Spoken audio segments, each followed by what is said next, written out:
গ্রাম বাংলার এই সুন্দর ফুলটি সবারই খুব পরিচিত। প্রেয়সীর খোপাই হোক কিংবা সবজি, দুটোতেই অনবদ্য। আজ বানালাম মখমলি শাপলা চিংড়ি। তার জন্য শাপলার ফুলগুলোকে ফেলে দিয়ে আঁশ ছাড়িয়ে ছোট ছোট টুকরো করে কুটে নিয়েছি। গরম জলে ভালো করে সিদ্ধ করে ভাপিয়ে জল ঝারিয়ে নেব। চিংড়ি মাছগুলো আঁশ ছাড়িয়ে ভালোভাবে কুটে নিয়েছি। লবণ হলুদ মেখে প্যানের গরম তেলে ভেজে তুলে নেব।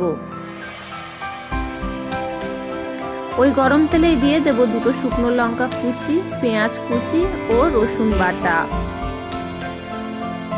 একটু নাড়াচাড়া করে এতে দিয়ে দেব সেদ্ধ করে জল ঝরিয়ে রাখা শাপলা।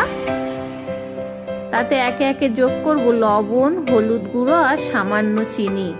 একটু নেড়ে নিয়ে এতে দিয়ে দেব জিরে মরিচ বাটা। জল শুকনো হয়ে এলে চিংড়ি ছড়িয়ে নামিয়ে